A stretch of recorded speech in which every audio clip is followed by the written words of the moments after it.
This week we are reviewing Supergirl, the sophomore effort from James Gunn's new DC universe. So is this movie the woman of tomorrow or the disappointment of today? Let's find out. Hello all and welcome to Middle Age Geeks. I'm one of your hosts, Daz. That is Phil. And this week we are reviewing Supergirl. And before we get into our thoughts, let's quickly set the scene. Supergirl is the second film in James Gunn's new DC universe, following last year's pretty successful Superman. The movie is directed by Craig Gillespie, whose previous work includes I, Tonya, Lars and the Real Girl, and Cruella. And the screenplay comes from Ana Nogueira, adapting the critically acclaimed comic series Supergirl, Woman of Tomorrow. The film stars Millie Allcock as Kara Zor-El, better known as Supergirl, alongside Eve Ridley, Matthias Schoenaerts, can't pronounce his name, Jason Momoa as Lobo, and David Cornsweet reprising his role as Superman. So a brief synopsis: the story follows Kara as she embarks on a journey across the cosmos with a young girl seeking revenge against a man responsible for her family's murder. Along the way, Kara is forced to confront her own grief, trauma, and complicated feelings about the destruction of Krypton, while also wrestling with questions of justice, vengeance, and what kind of hero she wants to be. Now, this was probably pretty high up on our most anticipated movies of the year because of the source material it was adapting and the people behind the scenes. And before we get to what I thought of it, Philly, what did you think of Supergirl? Well, yeah, a missed opportunity, I guess, is probably the best thing. Like this, for me, I was really looking forward to this as well. But I think that despite the positives of it being like this, I think it looks gorgeous. I really do. I love the kind of punk confused, sci-fi world. I love that there's a lot of animatronics stuff used as well as special effects. It almost has a Star Wars vibe with the amount of different, races and stuff that we see in Aliens, and I really like that. And it makes the universe feel much bigger. But yeah, like I don't know. I mean, it's Jason Momoa is basically playing Jason Momoa, and I guess he's probably closer to the character of Lobo. But just I've seen him so many times as this kind of same dude. You know what I mean? Like I wasn't expecting this character to be played any other way than the way it was played by Jason Momoa, which is kind of, I know some people are praising him as that, but maybe it's just because I've seen him in so many things of just playing that same note. But positives are, I thought Millie Allcock was fantastic. I really did. I thought that she played this kind of messy, defensive, defiant, of a 20-something kid, but she just happens to have the powers of a living god, and I really like that. But it's just, I don't know, man. That I just think there's a lot of script inconsistencies. I know it's based on the Supergirl Woman of Tomorrow, but I think it's loosely based because that's really told through the eyes of what's the other character's name? The younger character, Ruthie. Yeah, Ruthie. Yeah, I think it's a lot of it's kind of set, and I think they took a lot of liberties with it. I didn't finish the thing despite fucking buying the hardback copy. I never actually finished it. I just think, I like this. There's too much. There's too many just kind of conveniences and plot holes. The whatchamacallit, the kind of the world building itself was decent, but the villain was terrible for me. I'm going to try and pronounce his name. I'm just going to call it whatever it is. Yes. Well, Krem was the name of the thing. Oh, yeah. But I thought that he was pointless. I thought he was absolutely terrible as a main bad guy. I don't get the rules around what his powers and strengths are as either. It's just, it just seemed like such a letdown. I think there was a lot because there is stuff to like here, but it was a bummer, and we'll get into it more as we get on. I have issues with the score, and I have issues with the way it was shot, and some of the action scenes and stuff. But what were your what are your open thoughts before we get into more of it? I was bitterly disappointed by this movie. I think it's a bad movie. It's not terrible, but it's not good. The biggest shock is the source material is fantastic, and the lead actress is fantastic, and yet somehow the final product just feels kind of flat, bland, and kind of strangely lifeless, and just didn't connect with anything on screen. And again, like a lot of the time, it's kind of what you expect versus reality. When Superman came out and it built the whole world and did a great job of doing that, and like introducing the DC world on Earth, and hinted at the bigger world beyond Metropolis, the cosmic aspect. And Superman wasn't a masterpiece, but it was a solid foundation. But it's like when Supergirl was then announced as the next one, you're like, holy, like not Batman, not Wonder Woman, just going, Jesus Christ, and James Gunn saying, no, he read the script and he just had to make this movie. And we'll fucking get into that with the script later on. But like straight away you're going, Jesus, that the excitement, it's not silly excitement or expectation for it, because everything was leading us to believe that this is something kind of special. And the fact that it was adapting it's one of the most beloved Supergirl stories ever written. Many fans call it like the definitive Supergirl. It's the perfect juxtaposition to Clark's kind of niceness and stuff. So you're expecting something like that, something darker, more complicated, Kryptonian stuff, and the cosmic road trip and character study about grief and loss and trauma, and like throw in a dying dog, like I'm a cat lover, but you're a dog lover. Like that's an easy win, right? And expand the DC universe. But then it just didn't do any of that. It kind of felt like a watered down version of everything of that, like the grief and trauma kind of there, that kind of carried by Millie Allcock's performance. But I think one of the changes from the graphic novel is that's over 3 months and this is over 3 days. And I just don't buy her and Ruthie's relationship whatsoever. There's one scene talking about grief and the rest is like, oh, they healed each other. It's like balls to that. It's a lot of bollocks. The cosmic adventure is kind of there, but I thought the planets and locations were they didn't feel quite memorable at all. The humor is kind of there, but it misses. I think the script just kept undermining the emotional journey that is the crux of this whole thing. And I just didn't believe their bond. And Lobo is, one of the cameos that's kind of extending the DC universe into these characters. And he felt like he was a completely different movie from a different movie. I really didn't like him at all. And the script is like, it's so shockingly bad. It's actually mind-boggling how this got greenlit.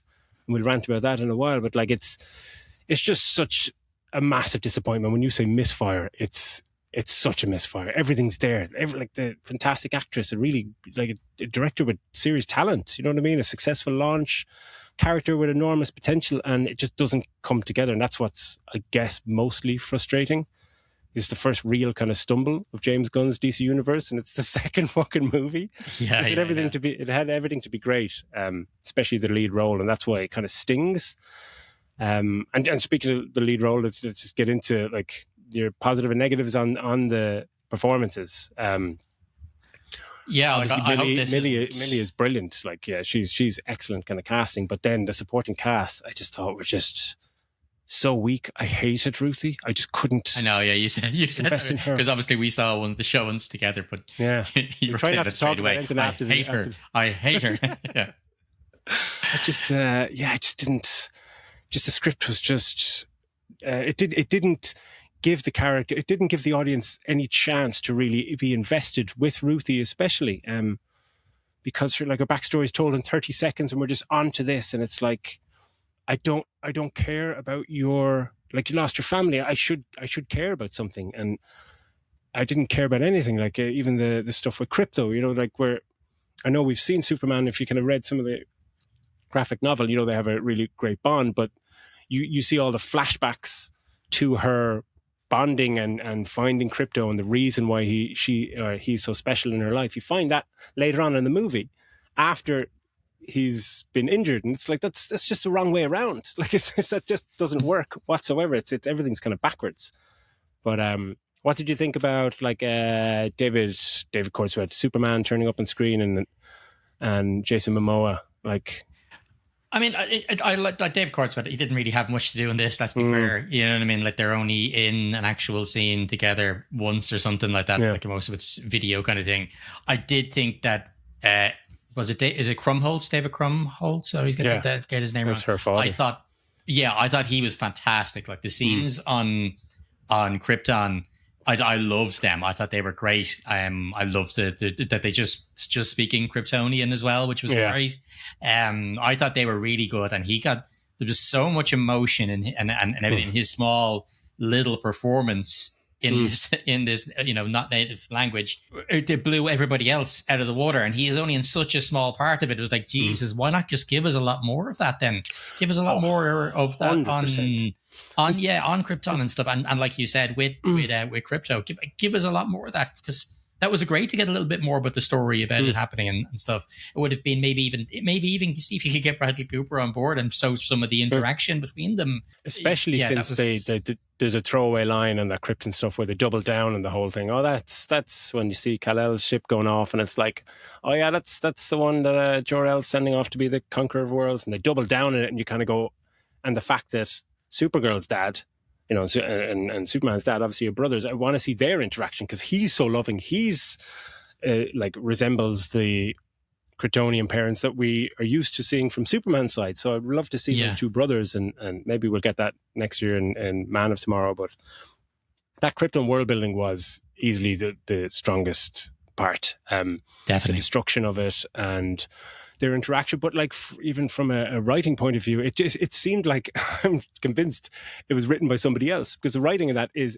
excellent. Like in that particular scene. Let me ask you then on that, right? Because I could be wrong, but as far as I know, the writer, the one who's credited with the writer on this is the only movie she's ever written. This is the burning question. It's the most mind-boggling thing, because when I saw a thing on YouTube and, you know, behind the scenes and little 1 minute promo with the cast and James Gunn and everything, and then she was interviewed and talking about this and blah blah, and I was like, I don't recognize her name, I must check out what she's done.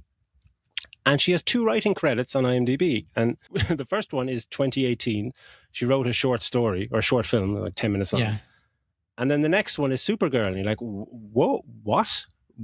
Okay, and she's also down, I think, to do Teen Titans and Wonder Woman, and I'm pretty sure there'll be a meeting after this movie, and the powers that be will make a little bit of a decision about that, because how in the fucking world she was given this movie? It's like Superman was really important last year, but this is arguably more important because Superman is Superman, and you're like, it's an iconic character. This is kind of like third tier kind of comic book character, and this really needed to be good, to double down on the fact that, like, all right, here we go. We're not doing a Batman movie or Wonder Woman movie. We're doing this. And how she was given this, because the script, it's so poor. But that Krypton section is so amazing. I'm convinced that someone just went, okay, we need to insert this, or because a lot of that stuff isn't in the graphic novel, but the writing is fantastic when, you know, she's like, you know, why should I be sent away? And, you know, I don't want to, I want to stay here with you. And like all these lines about, no, when you live on, we'll live on through you. And it's so moving, and it's such a small part of the movie that I was just really taken aback. I was like, there's no way that's the same writer, because the rest of this it's so fucking poor. Like the dialogue is so bland. The humor is weak. I thought the action set pieces were very generic. There's plot holes all over the fucking place. Yeah. Do you want to talk about them a bit? Because I had such an issue with, do you know, the action set pieces felt like, you know, when you're watching a trailer and they're cutting all the really, you know, their best, what they want, the really best parts together. And it feels jarring because it's one action piece on this, and then it's another one jumped in, and they're just plonking them together because they want to get it looking as cool as possible. And I get it, that's for a trailer.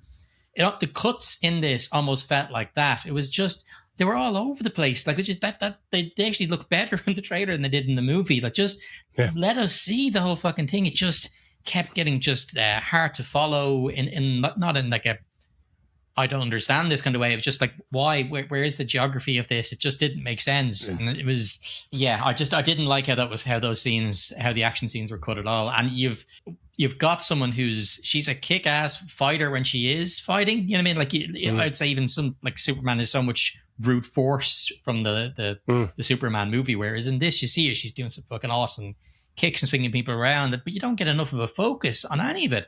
It's just, I don't know what they were going for with it. And yeah, like you said, the set pieces themselves, they were almost the same thing over and over again. It would just blow up this big ship, They're, for some reason, they've got all this amazing technology. These guys can teleport, yet the main bad guys we're after are coming down on ropes out of their spaceship. Like, it just, I don't know. It was just, wasn't for me. Like, they were just bland. Like, there's an early one on a bus that, you know, it teeters on the edge of kind of being a little bit interesting because there's kind of teleportation and the camera's kind of moving around. But even then, it's never showing you what you want to see. It's kind of just been rotating around for the sake of it. And it's it's kind of everything in this movie. I think when there's a positive, it's linked to 5 negatives every time. Like in that bus sequence, like that action set piece. Personally, I didn't like how this movie looked as well either. Like the way it was shot in the action set pieces and editing and all that, it was hard to follow. But cinematography wise, I thought it was a muddy mess, and I get it. It's kind of a wasteland using browns and greys and all that kind of stuff. But some parts it just felt were really underlit, and it just like hard to make out stuff. And the things that kind of shone in the movie are some of the space sequences or the space shots when she's, you know, up getting the energy from the yellow sun or in space. And that's always going to look good because she's just backlit behind a fucking yellow sun. It just looks fucking cool, and her jacket swaying and her hair swaying. Floating in space, and that was all kind of great. But I think a lot of it, I just visually, I just thought it was uninteresting. There are moments where you're going, that's kind of nice, but the rest was just like, what, like why? I just didn't understand kind of creative choices behind that. But like script wise, action wise, just plotting wise, it's so fucking baffling. And like the perfect example of the positive with the negative is like there's a sequence near the end, and we'll probably do maybe 1 or 2 spoilers near the end, but like they wouldn't ruin the fucking movie if you saw it anyway.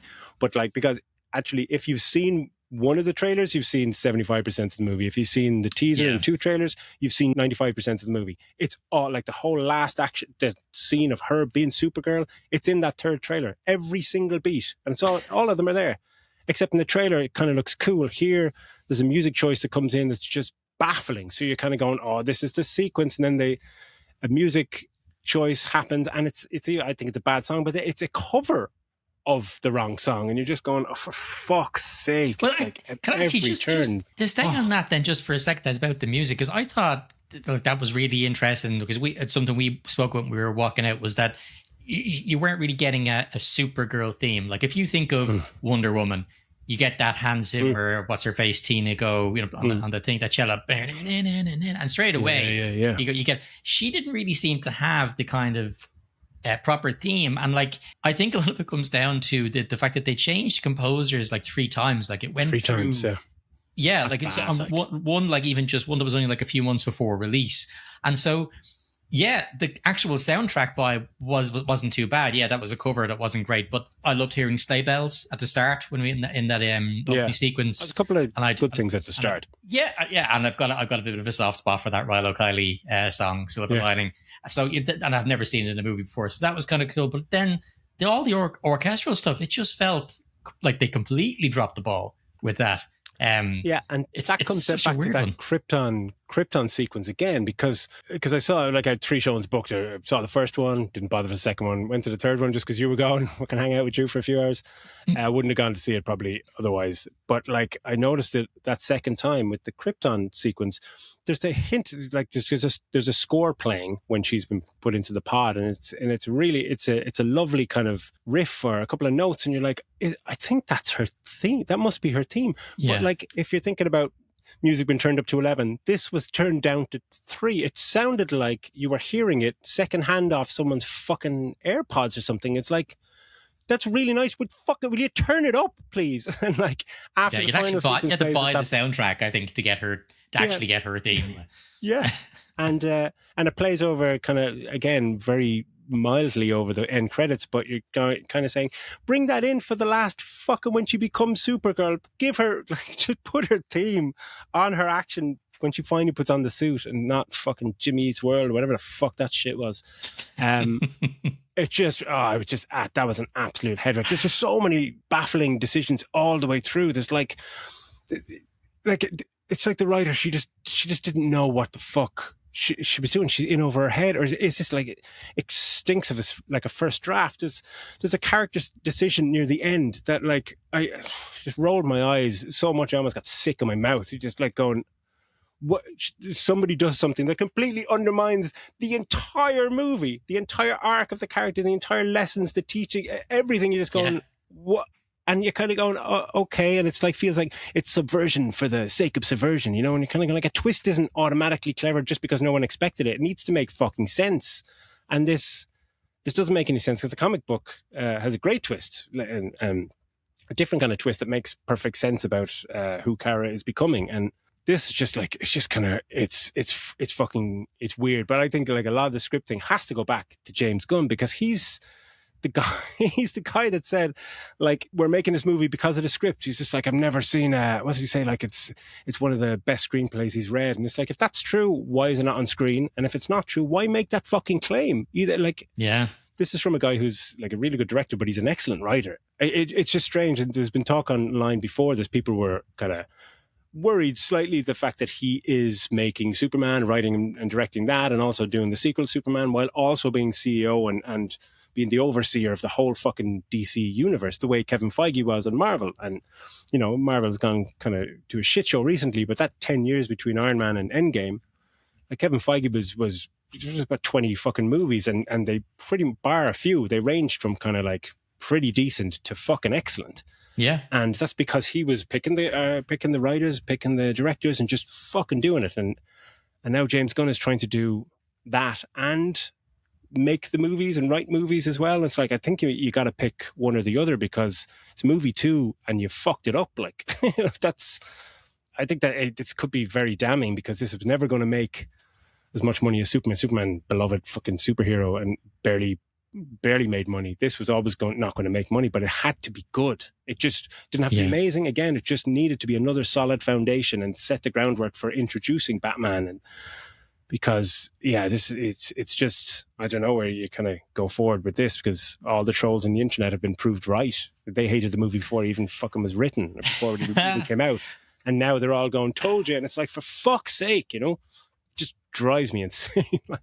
Well, I hope this isn't the end. Sorry for people at home keep seeing people just going like this. I have no fucking fan or air conditioning in this room. I'm literally melting. I'm sweating away 2 seconds. I'm just like, yeah. As much as I love the heat, my poor body isn't built for it. It's fucking.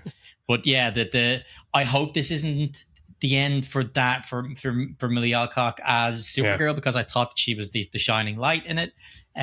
She's just great. She fits the part great, and I'd like to see her in more of these projects going forward. But yeah, I don't know what this means for because what is it, the Green Lanterns movie series. People are already hating on that. Like, the thing hasn't even come out yet. Hasn't even come out yet. Yeah. Yeah. So it's a little bit worrying for this universe that he's creating, because I was excited for it, because I love all the Guardian stuff. I liked his Suicide Squad movie. Fan a lot of James Gunn stuff. So it's worrying, and like there is some fun stuff in here. Like I said, the music I like, and Millie Allcock's performance I do like that kind of space western vibe that they have to some of it. Yeah. That's right up my street, you know, because I'm such a Firefly fan as well. So yeah. So some of that stuff really did get me, but it's just the negatives just really, really outweigh the positives on this one. It's such a bummer. So what would you give it? Like, I don't know. Like, I'm tempted to just go down the middle, I think, and give it 2.5. I don't think it's quite there for 3 stars for me. There's just not enough to bring it right up to 3 to say, it's enjoyable enough to watch, because it isn't really that. Her performances and stuff, but as the movie, it's a frustrating watch. I don't understand Krem's powers. Like, he's getting punched full force in the face by a Kryptonian, who's essentially a god, and doesn't seem to leave any bruises or marks or anything. It's like, well, is he some sort of, because they're all supposedly terrified of Kryptonians and how powerful they are, yet he doesn't seem too bothered, and there's no real backstory to him. There's nothing. He's just annoying and fucking. Yeah, no, I'm happy to say 2.5. I think. Well, sorry, I'm not happy to say that, but I am happy to stick with that score. Yeah, for me, it was like thinking about 2.5, but the more I just thought about it to myself, it just got worse and worse, and it's not 1.5, but it could have to be 2 stars. It's just a frustrating movie because all the ingredients are there. It's not very good. It's kind of like fine if you don't know what happened in the source material. It's probably an easier watch, but when you kind of delve into what could have been and what they changed, even from the villain, all these stupid decisions, the source material is fucking excellent. It's all fucking there. Like, it's there. You just have to massage it and make it into a movie. But they changed everything, and everything they changed made it infinitely worse. because the world was established. It was all fucking there. And Millie is excellent, but the screenplay just leaves her down at every turn. There's like forced humor. Lobo is just hated him. It's baffling story decisions. But like, I don't even want to do spoiler talk, to be honest. I just want to stop talking about it. Yeah. Like, there's still hope for the character, but this was just a huge missed opportunity for me. So, like, a major misfire, and 2 stars for me. So yeah, just jumping into Spoiler Town for a second. The fact that she fucking kills him, like, is that not just a stupid? Is that comes across as the weakest writing choice ever? Like, look what would be cool, we'll subvert the common movie trope and the movie scene where, don't kill him and all this kind of stuff. And then she kills him, and it's like, that's you're just trying to be clever there. It doesn't make any sense. It just not after having that conversation with if I had that conversation with Ruthie just there, like, to walk over after just saying to her about how horrible it is and what it will do to you, and blah blah blah, to go walk over and go, fuck it, knife him. I get it. If you want to leave him with the knife in his gut, the first one, and go and leave him alive and go there, you should be able to get help or something like that and walk off. Yeah. But it just sticks a blade in his throat, kills him. Like, that's just fucking nonsense. But then, like, when I was reading with the villain, like, he's just a regular guy in the comic. He's just this kind of government kind of fucking dude who just wants to join the Brigates, and he's just that's far more compelling than in this. I just fucking hated him. That whole thing with Ruthie's family being murdered, like, at the end when Supergirl is telling her that story, we get little, like, 1 second flashes of her with her family at the end of the movie, and just like, why aren't these at the start of the fucking movie? You obviously filmed these sequences. We get introduced to her, she's in her bedroom, parents are in the kitchen, knock on the door, and then they get killed, and you're like, give me, like, it's the movie's 1 hour 45 or something. Give us fucking 3 minutes of them as a family for me to give a shit. Like, you just do not fucking care. The same, I think, at one point with the thing on Krypton, where, like, when they're in Argo City and, the planet's being destroyed, the next scene they show is everyone getting on with life in the planet, and, Kara's dad falling in the water, like, oh, just like that felt a bit off because your planet's just been fucking destroyed. And in the graphic novel, like, they show when they realize it's dying, that they're hammering iron fucking plates into the ground, all the children and women and everything, to try and stop the radiation coming up and killing them. And it's like, show that, man. Please fucking show that. Yeah, just head wrecked. And I just wanted to ask you about the green sun and the yellow sun. Like, this wasn't going to say it in non-spoilers. Just that's one of the worst written sequences and scenes I've ever come across. It's just like, so their plan is like, oh, this planet revolves around a green sun and a yellow sun, so we lure her there and hope that she arrives at nighttime when it's the green sun, because if she doesn't, she becomes an all-powerful fucking being who's going to murder and destroy you and scupper your evil plans. It's like, what the fuck? Like, in the graphic novel, there are planets that I think they make the green sun or whatever, but just have that. It's just the most, the most baffling decision. It was absolutely ridiculous. That really pissed me off. Like you said, it was a way as well to take her out of it, to have a reason why we're not seeing her for a while, so we can have Ruthie's interaction with Lobo and show that maybe she isn't as completely useless as she came across to the rest of the movie, because she somehow manages to disappear into vents like magic, and we don't actually get to see it, which we don't get to see happen, because we just see the flap open of the thing. Like, where's she gone? She's up in the vents again. There's at no point do we see how she got up there at all. It just is. You were saying that she hides when she arrives on the planet to save Kara, who's dying in the cave of, like, kryptonite poisoning. She's like, how'd you get her? Oh, I stowed away in the cargo hold in the ship, and the ship is tiny. Fuck, I think you need to show us that this is. How did you get in that bus without anybody noticing at the start of the movie as well? Flying through space. The world's greatest stowaway. Like, it's mad. And Ruthie takes down a guard who's like about 5 times her size, and just all of that. Yeah, we could go on and on and on, but what a colossal disappointment for me. This should have been a surefire, easy 3.5 stars, 4 stars at the least. So that is our review of Supergirl. Let us know in the comments. Did you see it? Did you read the comic? Did you like it? Did you not? But also, thanks as always for liking, sharing, subscribing, and everything in between. And we will be back next week with hopefully a better movie. Take it easy. Bye-bye.